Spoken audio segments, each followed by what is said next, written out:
Oke guys, jadi ini tuh adalah update terbaru daripada bukan update terbaru sih. Tepatnya tuh lanjutan atau part 2-nya dibanding video yang sebelumnya yang gue upload gitu kan. Karena ini juga sangat penting banget karena di sini ada pemberitaan yang ternyata saat ini tuh Korea Selatan itu mengajukan permohonan untuk mencabut paspor si Dukon dan karyawan Tera lainnya gitu kan. Dan kita udah tahu bersama bahwa si Dukon ini dan beberapa teman yang lainnya itu berdomisili di Singapura gitu kan. Oke, berdomisili di Singapura. Nah, ya bener kan Singapura. Nah saat ini yang gue lihat di berita ini adalah yang pertama yang gue bisa simpulkan adalah bahwa investigasi kejahatan sekuritasnya di sana itu tuh dia menghubungi Kementerian Luar Negeri negara untuk membatalkan paspor pendiri Terra Luna Dukon dan 5 pengembang proyek lainnya. Jadi ada 5 juga yang ikut keserempet gitu kan. Nah, di sini juga dijelaskan bahwa yang awalnya surat perintah penangkapan sebelumnya itu sekarang sudah menjadi perintah penangkapan internasional ya. Awalnya mungkin di basic secara negara, sekarang sudah menjadi skala internasional dan itu sangat-sangat fatal. Ya, menurut gua gitu kan. Bang, kan harga lunci ini kan udah dipengaruhi sama Udah dipengaruhi sama komunitas gitu kan. Ingat guys, mau pendiri itu tidak bisa terlepas daripada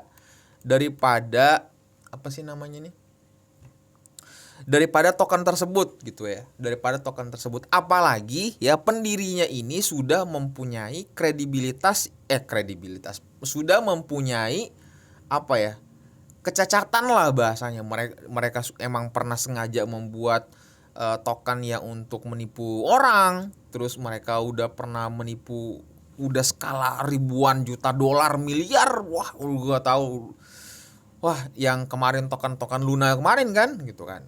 Dan banyak sekali sesuatu hal yang di kejadian yang sangat janggal banget sih di Terra Luna ini gitu kok. Seperti itu yang di sisi gua sih secara pribadi. Makanya gua saat ini tuh mengkategorikan bahwa si Lunsi ini dia masuk di token micin. Ya, token micin tuh dalam artian ya udah berarti kita hanya mengalokasikan dana kita yang tidak terlalu besar dan tidak terlalu gede juga di sini. Kalau dia ngepam syukur, kalau dia ngedrop jadi abu juga syukur, juga ya udah biasa-biasa aja gitu kan. Yang jadi persoalannya adalah kita tuh khawatir, para influencer itu tak khawatir kalau misalkan kalian kena FOMO, lihat di Instagram, lihat di TikTok, ada mungkin senior-senior gitu kan yang udah memang hold dari lama gitu kan. Mereka udah cuan banyak banget segala macam bla bla bla. Terus akhirnya kalian melihat bahwa wah potensinya keren ya segala macam. Akhirnya dana kalian habis gajian mungkin gitu kan, kalian langsung masukin jeder boom all in semua harta kalian, dan kalian gak nentuin target nyicilnya di mana, target profitnya di mana, target DCA-nya di mana gitu kan. Jadi pas turun drop hancur-hancur abis-abisan gitu kan, kalian udah stres. Itu sebenarnya yang kita khawatirkan, yang gue khawatirkan secara pribadi jujur gitu. Nah, di sini juga kita lanjut ya. Nah, di sini juga banyak banget penjelasannya ya. Nah, di sini sejak runtuhnya token Terra Classic launch, sebelumnya dikenal sebagai Terra Luna dan stable coin algoritma Terra USDC, dan kita udah tahu bersama itu. Habis itu nah, di sini semua anggota Terra Luna itu disebutkan dalam surat perintah tinggal di Singapura, negara yang tidak memiliki perjanjian ekstradisi dengan Korea Selatan. Orang-orang yang ditargetkan dalam surat perintah tersebut termasuk Mohan dan Moyu. Keduanya adalah karyawan Terra Luna yang tinggal bersama Dukon di Singapura. Individu lain disebutkan namanya Oke. Nah, di sini dijelaskan bahwa pelanggaran termasuk Dukon dengan tuduhan pelanggaran. Jadi mereka tuh dituduhin yaitu dia melakukan pelanggaran undang-undang pasar modal di negara itu, di mana jaksa menganggap token ekosistem Terra Luna sebagai kontra keamanan investasi gitu. Jadi sebenarnya yang gue tangkap sih sebenarnya adalah ini guys, si Terra Luna ini kan sebenarnya banyak banget cabangnya ya gitu kan. Nah, dia tuh nggak mau dianggap sebagai bursa gitu. Dan karena kenapa? Karena pajaknya gede gitu ya, pajaknya gede. Tapi eksekusi di lapangannya hampir mirip seperti bursa gitu. Bursa mini lah ya sebutannya. Gitu sih sebenarnya ya. Nah, di sini nih yang paling paling agak-agak gimana gitu ya. Di sini dijelaskan bahwa seperti yang diceritakan Jaksa Korea Selatan, Dukon juga terus menerbitkan Luna dan USTC tanpa memberitahu investor tentang bahaya bahwa harga keduanya bisa anjlok bersama. Jadi sebenarnya edukasinya gitu ya kurang.